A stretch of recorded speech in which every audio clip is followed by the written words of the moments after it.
മാറ്റത്തിലേക്ക് നമ്മൾ 3 മാസം മുമ്പ്. നമസ്കാരം. നമസ്കാരം. വി ഡി സതീശൻ നയിക്കുന്ന UDFന്റെ പുതുയുഗ യാത്ര ഇപ്പോൾ മലപ്പുറം ജില്ല പിന്നിടുന്ന അവസ്ഥയിലെത്തിയിരിക്കുകയാണ്. മലപ്പുറം അടക്കം 49 സീറ്റുകൾ നിയോജക മണ്ഡലത്തിലൂടെയാണ് അദ്ദേഹം കടന്നു പോയിട്ടുള്ളത്. ആകെ മലബാർ മേഖല 60 സീറ്റേ ഉള്ളൂ.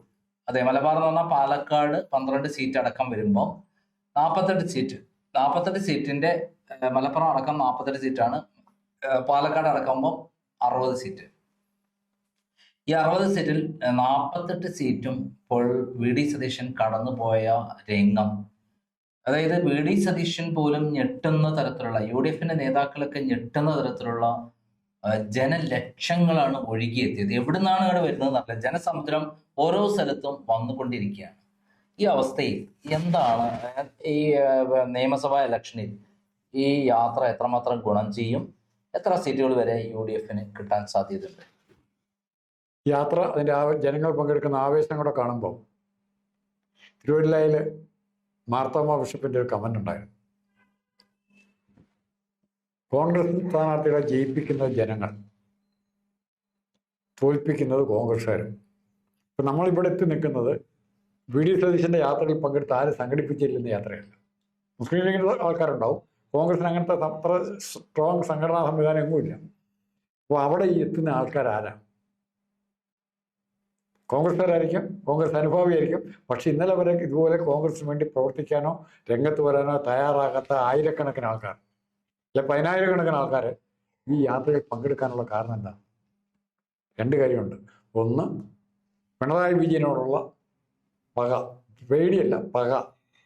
2, കോൺഗ്രസിലൊരു നേരിയ പ്രതീക്ഷ ഈ യാത്രയിൽ സതീശനിൽ കൂടി ഉണ്ടായിട്ടുണ്ട്.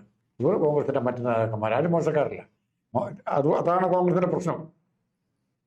ഈ തർക്കം അവസാനിക്കുന്നതിനേക്കാൾ നല്ലത് കോൺഗ്രസിൽ തർക്കങ്ങൾ തുടർന്നാൽ. ഞാൻ ആ തർക്കങ്ങൾ ഇഷ്ടപ്പെടുന്നതാണ്. രാഹുൽ മാങ്കൂട്ടത്തിൻ്റെ വിഷയമായാലും അൻവറിനെ എടുക്കണോ വേണ്ടി എന്നുള്ള വിഷയമായാലും ജോസ് കെ മാണിയെ ഈ തർക്കങ്ങളിൽ കൂടെ മാത്രമേ സത്യം നാട്ടുകാർക്ക് അറിയാൻ പറ്റൂ. തർക്കം ഇല്ലെങ്കിലും നേതാക്കന്മാരെല്ലാം കൂടെ വീതം വെച്ചെടുക്കും. ഒരു കാര്യം നമുക്കറിയത്തില്ല, ഏതാ ശരി ഏതാ തെറ്റെന്നറിയാം. ഇപ്പം നമുക്കറിയാം ആരെവിടെ നിൽക്കുന്നു, രമേശ് ചെന്നിത്തല എവിടെ നിൽക്കുന്നു, KC വേണുഗോപാൽ എവിടെ നിൽക്കുന്നു, സതീശൻ എവിടെ നിൽക്കുന്നു. അങ്ങനെ കോൺഗ്രസിൻ്റെ ഒരുമാതിരി എല്ലാ നേതാക്കളെക്കുറിച്ച് അറിയാം. അപ്പോൾ നമുക്ക് ഇലക്ഷൻ ആകുമ്പോഴത്തേക്കും കുറേ കൂടെ ജുഡീഷ്യസ് ആയിട്ടൊരു തീരുമാനം എടുക്കാൻ ജനതയെ പ്രാപ്തരാക്കും ഈ തർക്കം. ഈ തർക്കത്തിൽ കോൺഗ്രസിന് ജാമ്യം പുറകോട്ട് മാറുമല്ലേ വേണ്ടത്. അങ്ങനെ ഈ തർക്കങ്ങൾ ഉണ്ടാകണം. ഷാഫി പറമ്പിലും കോഴിക്കോട് സെക്രട്ടറിയായിട്ട് തർക്കം ഉണ്ടായെന്ന് പറഞ്ഞാൽ ഭയങ്കര സംഭവം പോലെ പറഞ്ഞു. അതുവരെ ആ വാർത്തയെക്കുറിച്ച്, സതീശൻ്റെ യാത്രയെക്കുറിച്ച് ഒന്നും മിണ്ടാതിരുന്ന പത്രക്കാർ അതിനെക്കുറിച്ച് പറയാൻ പറഞ്ഞു. അത് കറക്റ്റാണ് പറഞ്ഞത്. അതുവരെ ചാനലുകാരൊക്കെ ഒരു പരിധി വാർത്ത കൊടുത്തില്ല, പിന്നെ വാർത്ത കൊടുക്കാൻ തുടങ്ങി. മോഡി വെച്ചിരുന്ന എല്ലാ ചാനലുകാരും പ്രത്യേകമായിട്ട് പിണറായി വിജയന്റെ ഒരു ധാരണ ഉണ്ടായിരുന്നു, ഒരു ഏജൻസി വഴി ആ യാത്രയെ കുറിച്ച് കൂടുതൽ അത് കൊടുക്കരുത് പറഞ്ഞിട്ട്. കാരണം അവർക്ക് വലിയ ഫണ്ട് ഇവർ കൊടുക്കാൻ തീരുമാനിച്ചിരിക്കുകയാണ്. അതല്ലേ പ്രധാനം. അതിപ്പോൾ ഇവർ പത്രക്കാർ അത്രേ ഉള്ളൂ. രമേശ് ചെന്നിത്തല പ്രചാരണ സമിതി അധ്യക്ഷനാക്കുമ്പോഴത്തേക്കും പറഞ്ഞ് സതീശൻ്റെ റോള് കഴിഞ്ഞു, എല്ലാം രമേശ് ചെന്നിത്തലയാണ്. അപ്പോൾ അവിടെ രമേശിന് അതിലും വലിയ കുരുക്കം അവിടെ ഉണ്ടാകുന്നത്. ആ സ്ഥാനം ഏറ്റെടുക്കാൻ പോയാൽ എനിക്ക് തോന്നുന്നത് ഷാഫി പറമ്പിലോ എന്താണ് അബ്ദുള്ളയും തമ്മിലുള്ള തർക്കം മനഃപൂർവ്വം ഉണ്ടാക്കിയതായിരിക്കും. ഒരു ഇഷ്യൂ ഉണ്ടാക്കിയപ്പോൾ എല്ലാ പത്രക്കാരും റിപ്പോർട്ട് ചെയ്തില്ലേ പറ്റുള്ളൂ. ഈ സിനിമ റിലീസിങ്ങിന് മുമ്പ് തർക്കമൊക്കെ ഈ കോടതി കേസ് ഉണ്ടാകും ചില പ്രധാനപ്പെട്ട സിനിമകൾ. കാരണം എന്നാലും ജനം ശ്രദ്ധിക്കുകയുള്ളൂ, എല്ലാ സിനിമ കാണാതെ. അതിനുശേഷം വി ഡി സതീശനും രണ്ടുപേരെയും കൂടെ തോളിലേറ്റി കൊണ്ടുവരുന്നു. വി ഡി സതീശൻ ഷാഫി പറമ്പിനെ കൈപിടിച്ചു ചേർത്തുന്നു. എന്തായിരുന്നു കെട്ടിപ്പിടിക്കലും എല്ലാം കൂടെ ആയിട്ട് അതോടുകൂടി ജനം ആർത്തു നിലവിളിച്ചു. അതുവരെ അറിയാത്ത ആളുകളും അവിടേക്ക് ഒഴുകിയെത്തി എന്നുള്ളതാണ് സത്യം. ഇത് ഈ ടെക്നിക്കലായിട്ട് പറയുമ്പോൾ നമ്മൾ ഒരു ഓട്ട മത്സരം 100 മീറ്റർ മത്സരം അല്ലെ സംഘടിപ്പിക്കുമ്പോൾ അതിന് റൂളുണ്ട്, ചട്ടമുണ്ട്, ഇന്നടത്തിനെ തുടങ്ങാവുള്ളൂ. കൂട്ടയോട്ടമാണെങ്കിലോ 100 കണക്കിന് ആൾക്കാർ പങ്കെടുക്കും. ഇപ്പോൾ സതീശൻ നടത്തിക്കൊണ്ടിരിക്കുന്ന മാർച്ചല്ല, മാർച്ച് എന്നുള്ള പേരങ്ങ് മാറ്റണം. കൂട്ടയോട്ടം, ജനങ്ങളുടെ കൂട്ടയോട്ടം, ജനസമുദ്രം ഇളകി വരിക. അതങ്ങനെ പെട്ടെന്ന് നിയന്ത്രിക്കാൻ പറ്റില്ല. ജനസമുദ്രം എന്ന് പറയുന്നത് നമ്മളെ അറബിക്കടലിൽ ഇങ്ങോട്ട് വന്നിട്ട് ആഞ്ഞടിച്ചാൽ എങ്ങനെ ഉണ്ടാവും, അതേപോലെയാണ് ഇപ്പൊ ഉണ്ടായിരിക്കുന്നത്. അത് ആരും നിയന്ത്രിക്കാനൊന്നും പറ്റില്ല. അതിനകത്ത് ഇനി അവസരങ്ങൾ ഇനിയും ഉണ്ടാവും. തള്ളും ഒന്നും ഒക്കെ ഉണ്ടാവും. ആരുടെ മുമ്പിലൊക്കെ അങ്ങനെ താഴെത്തട്ടിലൊക്കെ അങ്ങനെ ഉണ്ട്, തർക്കങ്ങളുണ്ട്. ആ തർക്കങ്ങളൊക്കെ ചിലപ്പോൾ ഇതിനിടയ്ക്ക് പ്രതിഫലിക്കും. ഞാൻ എൻ്റെ ഗ്രാമത്തിൽ കൂടുതൽ ആൾ വന്ന് എൻ്റെ മണ്ഡലത്തിൽ ആരും വന്നില്ല, അങ്ങനത്തെ തർക്കങ്ങൾ ഇഷ്ടംപോലെ കേൾക്കും. അപ്പോൾ അത്തരം തർക്കങ്ങളിൽ കൂടെ ജനങ്ങൾക്ക് പങ്കാളിത്തമുള്ള സിസ്റ്റമായിട്ട് മാറരുത്. ജനങ്ങളെ അതിനകത്ത് കണ്ട 2 സ്ഥലത്തെയാണ് എടുത്തു പറയാം, മട്ടന്നൂരും തലശ്ശേരി. മട്ടന്നൂര് തലശ്ശേരിയിലുള്ള ജനം എവിടുന്നാണ് ഒഴുകി എത്തിയത്? കഴിഞ്ഞ വർഷം 62,000 വോട്ടിന്റെ ഭൂരിപക്ഷം കിട്ടിയ സ്ഥലമാണ് മട്ടന്നൂര്. 40,000 വോട്ടിന്റെ ഭൂരിപക്ഷം കിട്ടിയ സ്ഥലമാണ് അതേപോലെ തലശ്ശേരി, അതേപോലെ പയ്യന്നൂര്. ഈ 3 സ്ഥലങ്ങള് 50,000 അല്ല 40,000 വോട്ടിന് 49,000. ഈ 3 സ്ഥലങ്ങളിൽ വന്ന ജനപ്രളയം ശരിക്കും പറയുകയാണെങ്കിൽ ഇവരെ സ്തംഭിച്ച് നിൽക്കുകയാണ്. ഇവർ എന്ത് ചെയ്യണം എന്നറിയാതെ സ്തംഭിച്ചു പോയി എന്നുള്ളതാണ് അവിടുന്ന് നമ്മളെ റിപ്പോർട്ടർമാർ അവിടെ നിന്ന്. പഴയ കാലത്തെ പോലെ വേറൊരു അനുസരിച്ച് കരുണാകരനെ പോലെയോ ആന്റണിയെ പോലെയോ ഉമ്മൻചാണ്ടിയെ പോലെയോ തലയെടുപ്പുള്ള ഒറ്റ നേതാക്കന്മാരെല്ലാം ഇപ്പൊ സതീശൻ പോലും ഇപ്പോഴാണ് നേതാവ് പറഞ്ഞു കൊടുക്കുന്നത്. ആ രീതിയിലേക്ക് വരുന്നത്. എനിക്ക് തോന്നുന്നത് AKG, VS അച്യുതാനന്ദൻ ഈ കാറ്റഗറിയിലെ നായനാർ ഈ 3 കാറ്റഗറിയിലാണുള്ള ജനങ്ങളെ. പിന്നെ കരുണാകരൻ ജനക്കൂട്ടത്തെ കൂട്ടാൻ കഴിവുള്ളവരൊക്കെ ആയിരുന്നു. ഏക്കാനെ ഞാൻ ജനക്കൂട്ടത്തെ കൂട്ടാൻ പറ്റുന്ന ഒരാളെന്നല്ലേ? അല്ല, ഏകാൻ ഒരു രീതിയിലുള്ള നേതാവല്ല.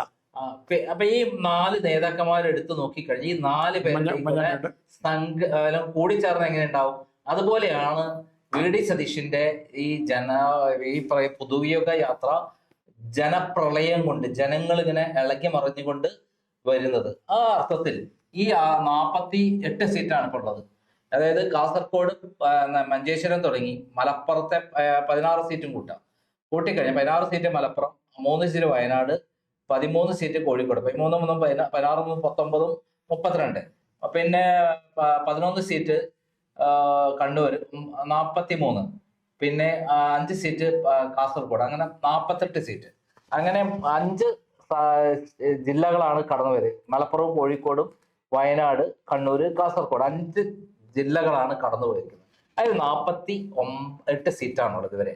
ഈ 48 സീറ്റുകളിൽ ഏകദേശം എത്ര കിട്ടാനാണ്? കണ്ണൂരിൽ നിന്നും കാസർഗോഡ് നിന്നും കൂടെ ചിലപ്പോൾ ഒരു 3 ഏറിയാൽ 5 സീറ്റ് വരെ കിട്ടും. ഏറ്റവും കൂടുതൽ അല്ലെങ്കിൽ 3 സീറ്റ്. ആർക്ക്? LDF CPM.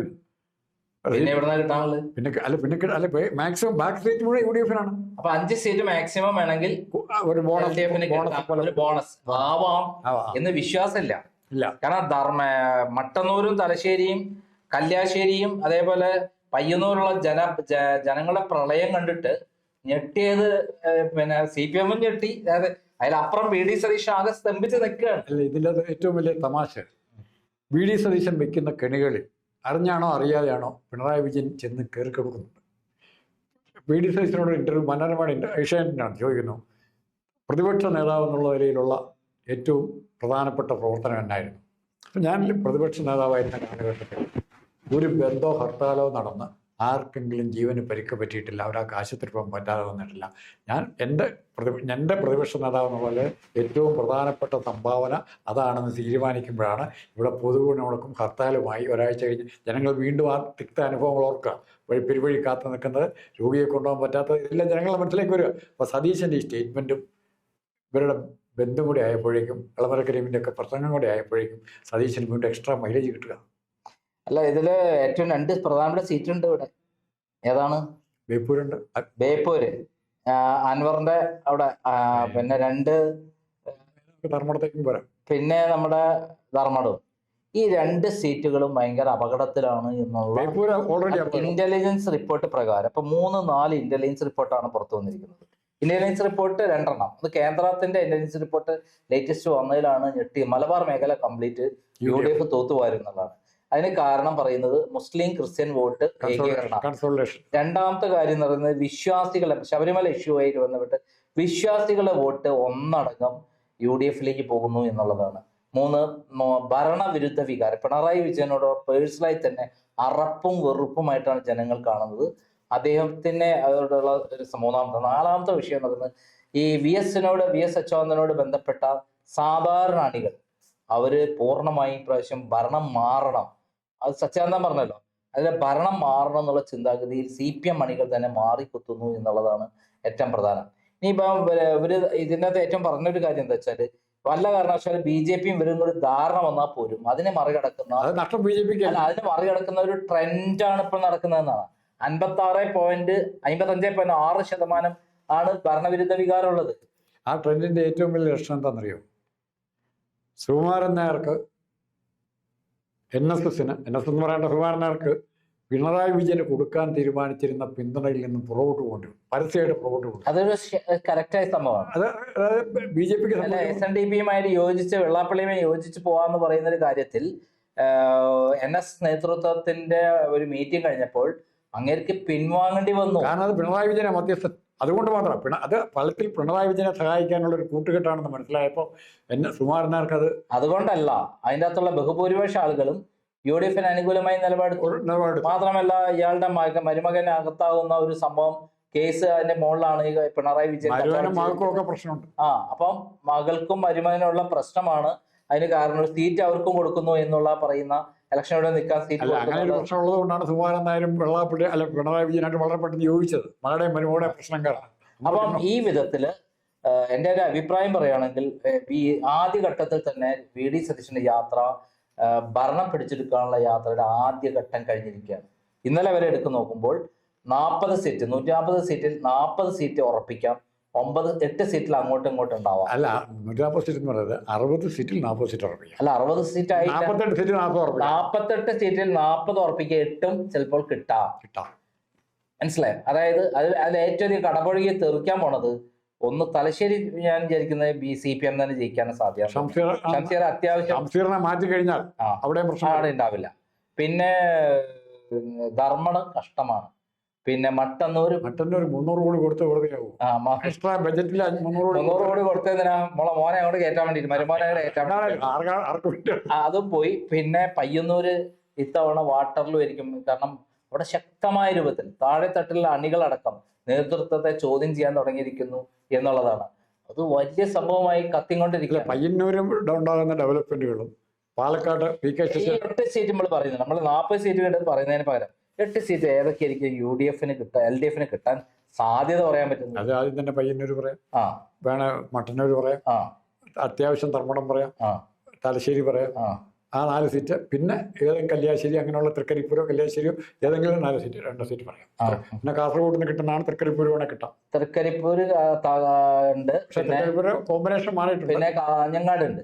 കാഞ്ഞങ്ങാട് പറയാൻ പറ്റിയ അത്യാവശ്യം ഭൂരിപക്ഷം വേണേ. അല്ല അത് ശരി, നല്ല ഭൂരിപക്ഷമുള്ള സ്ഥലമാണ്. പക്ഷെ കാഞ്ഞങ്ങാട് കുറെ കൂടെ വേസ്റ്റ് ആണ്. കുടുംബം കാഞ്ഞങ്ങാട്, തൃക്കരിപ്പൂര്, അതേപോലെ പയ്യന്നൂര്, പിന്നെ തലശ്ശേരി, പിന്നെ ധർമ്മടം, തളിപ്പറമ്പ്, പറയാമ്പക്. പിന്നെ കോഴിക്കോട് വേപ്പൂര് കിട്ടുമോ? വെള്ളത്തൂര് കിട്ടുമോ? കിട്ടിയല്ല. ബാലുശ്ശേരിയൊക്കെ പോയി.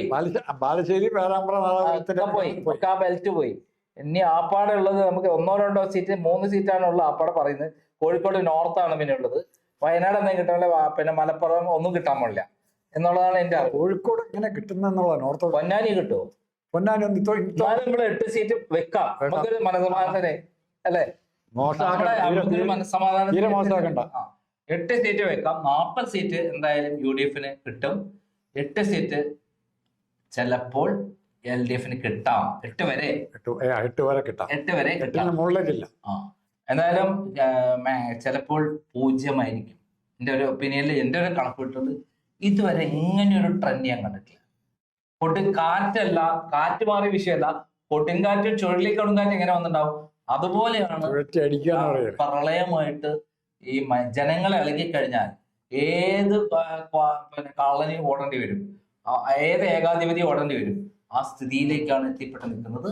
ഈ യാത്ര പിണറായി വിജയന്റെ ഭരണം കുറിക്കുന്ന അന്ത്യയാത്രയല്ല, CPMന് അന്ത്യം കുറിക്കുന്ന യാത്രയായിരിക്കും എന്നും കൂടി ഞാൻ വിലയിരുത്തണം. അതിന്റെ അവരെ ശക്തി കേന്ദ്രങ്ങളെ കടന്നു പോന്നിരിക്കുന്നത്. അവിടുന്ന് കിട്ടുന്ന ഓരോ ദിവസത്തെയും റിപ്പോർട്ട് നമുക്കൊന്ന് ചിന്തിക്കാൻ പറ്റാത്ത അത്രയും ഭയങ്കര ഭീകരമാണ്.